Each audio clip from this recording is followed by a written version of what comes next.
ಮತಎಣಿಕೆ ಕೇಂದ್ರದಿಂದ ಮೃಣಾಲ್ ಹೆಬ್ಬಾಳ್ಕರ್ ಹೊರಗಡೆ ನಡೆದಿದ್ದಾರೆ. ಭಾರೀ ಹಿನ್ನಡೆಯ ಹಿನ್ನೆಲೆಯಲ್ಲಿ ಮೃಣಾಲ್ ಹೆಬ್ಬಾಳ್ಕರ್ ಹೊರಗಡೆ ಹೋಗಿದ್ದಾರೆ. 73,631 ಮತಗಳ ಮುನ್ನಡೆ ಜಗದೀಶ್ ಶೆಟ್ಟರ್ ಅವರಿಗೆ. ಮೃಣಾಲ್ ಹೆಬ್ಬಾಳ್ಕರ್ ಅವರಿಗೆ 6ನೇ ಸುತ್ತಿನಲ್ಲೂ ಕೂಡ ಹಿನ್ನಡೆ. 6ನೇ ಸುತ್ತಿನಲ್ಲೂ ಕೂಡ ಲೀಡ್ ಕಡಿಮೆ ಆಗ್ತಿದ್ದಂಗೆ ಮೃಣಾಲ್ ಸಪ್ಪೆ ಮೋರೆ ಹಾಕೊಂಡು ಅಲ್ಲಿಂದ ಹೊರಗಡೆ ಹೋದ್ರು.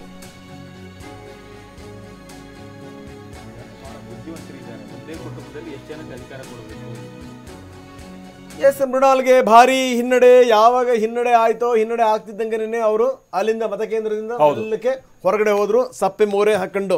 ಸ್ಥಿತಿಗತಿಗಳು ಏನಿರಬಹುದು ಮೇಡಮ್? ಮೇಡಮ್ ಮೇಡಮ್ ಮೇಡಮ್ ತಮಗೆ ಕೇಳ್ತಾ ಇದೀನಿ, ಏನಂತೀರಿ ಮೇಡಮ್? ಅಲ್ಲ, ಈಗ ಫಸ್ಟ್ ಟೈಮ್ ನಿಂತಿದ್ದಾರೆ. ಒಂದೇ ನಿಮಿಷ. ಪ್ರಭಾ ಮಲ್ಲಿಕಾರ್ಜುನ್ 24,910 ಮತಗಳಿಂದ ಲೀಡ್. ಚಿಕ್ಕೋಡಿ ಪ್ರಿಯಾಂಕಾ ಜಾರಕಿಹೊಳಿ 47,880 ಮತಗಳ ಲೀಡ್. ಧಾರವಾಡ ಪ್ರಹ್ಲಾದ್ ಜೋಶಿ 37,881 ಮತಗಳ. ಅಪೂರ್ವ ಜೇನು ಸಾಕಣೆ ಮಾಡಿ ವರ್ಷಕ್ಕೆ 5 ಕೋಟಿ ಗಳಿಸ್ತಿದ್ದಾರೆ. ನೀವು ಕೂಡ ಅವರಿಂದ ಕಲಿಬೇಕಾ? ಅವ್ರ ಜೊತೆ ವಿಡಿಯೋ ಕಾಲ್ನಲ್ಲಿ ಮಾತಾಡಬೇಕಾ? ಈಗಲೇ ಫ್ರೀಡಮ್ ಆಪ್ ಡೌನ್ಲೋಡ್ ಮಾಡಿ. ಲೀಡ್ಗಳನ್ನು ತೋರಿಸ್ತಾ ಇದೀವಿ. ಮೈಸೂರಿನಲ್ಲಿ ಯದುವೀರ್ 67,860 ಮತಗಳ ಲೀಡ್. ಈ ಕಡೆಗೆ ಹಾವೇರಿನಲ್ಲಿ ಬೊಮ್ಮಾಯಿ 6,365 ಮತಗಳ ಲೀಡ್. ಕಡಿಮೆ ಆಯ್ತು ಲೀಡ್. ಆದ್ರೆ ಈ ತುಕಾರಾಮ್ 59,042 ಮತಗಳಲ್ಲಿ ನಿಜವಾಗ್ಲೂ ಬೆಂಗಳೂರು ಗ್ರಾಮಾಂತರ ಮಂಜುನಾಥ್ ಅವರು ಬಹಳ ಲೀಡಲ್ಲಿದ್ದಾರೆ. ಮೃಣಾಲ್ ಹೆಬ್ಬಾಳ್ಕರ್ ಹೊರ ನಡೆದಂತ ವಿವರಗಳನ್ನು ನಾವು ನಿಮಗೆ ಕೊಡ್ತಾ ಇದ್ವಿ. ಮತಎಣಿಕೆ ಕೇಂದ್ರದಿಂದ ಅವರು ಹೊರಗಡೆ ಹೋದ್ರು.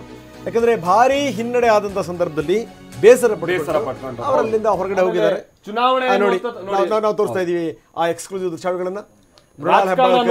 ಹೊಸ್ತಲ್ಲ, ಚುನಾವಣಾ ರಾಜಕೀಯ ಮೊದಲು ಯಂಗ್ಸ್ಟರ್, ಚಿಕ್ಕವರು, ಯುವಕರು ಆ ಒಂದು ಆಘಾತವನ್ನ ಅಥವಾ ಒಂದು ನಿರಾಶೆಯನ್ನ ತಡ್ಕೊಳ್ತಕ್ಕಂತ ಮನಸ್ಥಿತಿ ತುಂಬಾ ಕಷ್ಟ. ಇದು ಯುದ್ಧ, ಎಷ್ಟು ಕಷ್ಟಪಟ್ಟಿರ್ತಾರೆ, ಎಷ್ಟು ಸವಾಲುಗಳು. ವಯಸ್ಸಾಗಿಲ್ಲ ಬಿಡಿ, ತುಂಬಾ ಕಷ್ಟಪಟ್ಟು ಪ್ರಚಾರ ಮಾಡಿದ್ದಾರೆ. ಆದ್ರೆ ಬರ್ಬೇಕಾದ್ರೆ 8 ಜನ ನೆಂಟರು ಬಂದಿದ್ರು, ಒಬ್ಬ ಒಳ್ಳೆ ಅಲ್ಲ ಅದೇ ಒಂದು ಬೇಜಾರು. ಬರ್ಬೇಕಾದ್ರೆ 8 ಜನ ನೆಂಟರು ಬಂದಿದ್ರು, ಅಲ್ಲಿ ಬರಂಗಿಲ್ಲ. ಗೊತ್ತಾಯ್ತು, ಹೇಳಕ್ಕೂ ಬಿಡ್ಲಿಲ್ಲ ಅಂದ್ರೆ ಅವರು ಒಳಗಡೆಯಿಂದ ಬರ್ಲಿಲ್ಲ ಅಂದ್ರೆ ಎಲ್ಲಿಗೆ ಪಯಣ, ಯಾವುದೋ ದಾರಿ, ಏಕಾಂಗಿ ಸಂಚಾರಿ.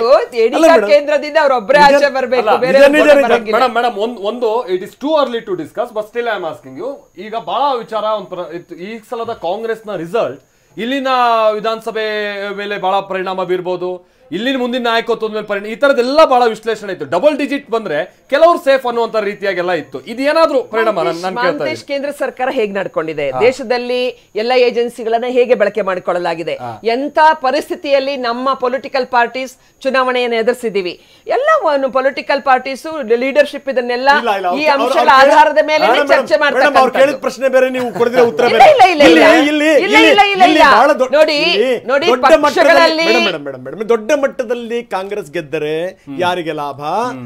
ಇಲ್ಲಿ ಇದೇ ರೀತಿ 8 ಸಿಂಗಲ್ ಡಿಜಿಟ್ ಇಳಿದ್ರೆ ಯಾರಿಗೆ ನಷ್ಟ, ಯಾರಿಗೆ ಲಾಭ? 2004ರಲ್ಲಿ ಕೇಂದ್ರದಲ್ಲಿ UPA ಬಂದಾಗಲೂ ನಮಗೆ ಇಟ್ ಇಸ್ ಟು ಅರ್ಲಿ. ನಮ್ಮ ಸರ್ಕಾರದ ಯೋಜನೆಗಳನ್ನ ಜನರ ಮೇಲೆ ಇಲ್ಲಿ DK ಶಿವಕುಮಾರ್ ಮತ್ತೆ ಸಿದ್ದರಾಮಯ್ಯ ಕುರಿತಾಗ ನಾವು ಕೇಳ್ತಿರುವಂತ ದಯವಿಟ್ಟು ಅರ್ಥ ಮಾಡ್ಕೊಳ್ಳಿ, ಯಾರಿಗೆ ಲಾಭ, ಇಬ್ಬರಿಗೂ ಬಹಳ ಲವ್ ಅಂತ ಗೊತ್ತು ಅವ್ರಿಬ್ಬರ ಮೇಲೆ. ಬಿಜೆಪಿ ಅವ್ರಿಗೆ ಅದಕ್ಕಿಂತ ಜಾಸ್ತಿ ಲವ್ ಅಂತ ಗೊತ್ತು. ಅಲ್ಲ ಒಂದ್ ನಿಮಿಷ, ಈಗ DK ಶಿವಕುಮಾರ್ ಮತ್ತು ಸಿದ್ದರಾಮಯ್ಯನವ್ರ ಮೇಲೆ ನಮಗಿರ್ತಕ್ಕಿಂತ ಜಾಸ್ತಿ ಪ್ರೀತಿ ಮಾಧ್ಯಮಕ್ಕಿದೆ, ನಿಮ್ಮ ಪ್ರೀತಿಯನ್ನು ಮೀರಿದ ಪ್ರೀತಿ ಬಿಜೆಪಿಗಿದೆ. ಆ ರೀತಿ ಏನ್ ಕಿತ್ತಾಟ ಆಗಲ್ಲ, ಆ ರೀತಿ ಏನು ತೊಂದರೆಗಳಾಗಲ್ಲ. ಅಲ್ಲ, ನಿಮ್ಮೇಲೂ ಜಾಸ್ತಿ ಪ್ರೀತಿ ಇದೆ, ಅಷ್ಟೇ ಬೇಸರ ಇದೆ. ಎಲ್ಲೋ ಒಂದ್ ಕಡೆಗೆ ಹಗಲು ಕಂಡ ಬಾವಿಗೆ ನೀವು ರಾತ್ರಿ ಕಂಡ ಬಾವಿಗೆ ಅಗಲು ಬಿಟ್ಬಿಟ್ರೆ ಈ ಕೊನೆ ಟೈಮಲ್ಲಿ ಸಾಮಾನ್ಯರು, ನಾವು ಜನಸಾಮಾನ್ಯರು. ಇವಾಗ ರವಿಕುಮಾರ್ ಅವ್ರು ಇರ್ಲಿ, ನಾವೆಲ್ಲ ಇರ್ಲಿ, ಶರವಣ ಇರ್ಲಿ, ನಾವೆಲ್ಲ ಸಾಮಾನ್ಯರಲ್ಲಿ ಸಾಮಾನ್ಯರು. ಅದರಿಂದ ನಮ್ಮಂತವರು ಕೂಡ ನಿಮ್ಮ ಮುಂದೆ ಬಂದಿಲ್ಲಿ ಕೂತಿದ್ದೀವಲ್ಲ ಈ ಸ್ಟುಡಿಯೋದಲ್ಲಿ.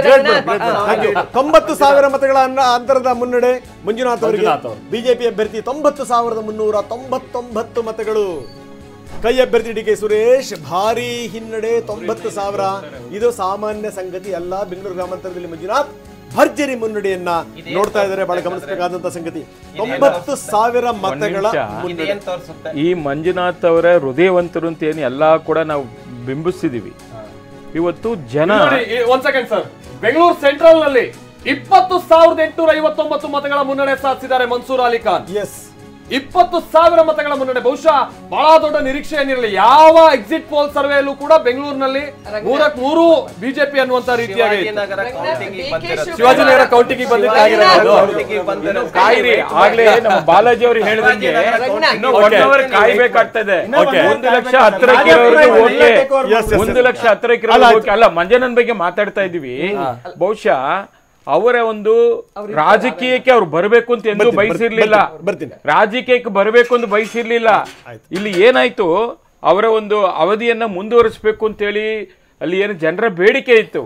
ಅವ್ರು ಎಲ್ಲೋ ಒಂದ್ ಕಡೆ ಅದನ್ನ ತಿರಸ್ಕಾರ ಮಾಡಿದಾಗ ಭಗವಂತನೇ ಆಶೀರ್ವಾದ ಮಾಡಿ, ಅಪ್ಪ ವೈದ್ಯೋ ನಾರಾಯಣೋ ಹರಿ ಅಂತ ಹೇಳಿದ್ವಿ, ನಿಜ ನಿನ್ ಕೆಲ್ಸ ಮಾಡಿದೀಯಾ, ಇವತ್ತು ಮಂಜುನಾಥ್ರೆ ರಾಜಕೀಯ ಸರಿ ಅಂತೇಳಿ ನಿಮ್ಮನ್ನ ಇಲ್ಲಿ ಕಳಿಸ್ಕೊಟ್ಟಿದ್ದಾರೆ. ಜನ ಆಯ್ಕೆ ಮಾಡ್ತಾರೆ.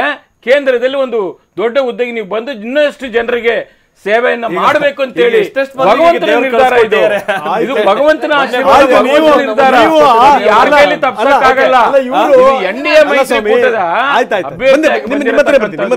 ಅಲ್ಲ, ಈ ವೈದ್ಯ ನಾರಾಯಣ ಹರಿನ ಕರ್ಕೊಂಬಂದ್ ನೀವು ಹಿಂಗ್ ಹರಿತೀರಿ ಅಂತ ಗೊತ್ತಿರಲಿಲ್ಲ ಪಾಪ ಅವರಿಗೆ. ಅಲ್ಲ, ಅದನ್ನೇ ಹೇಳಿದ್ದು.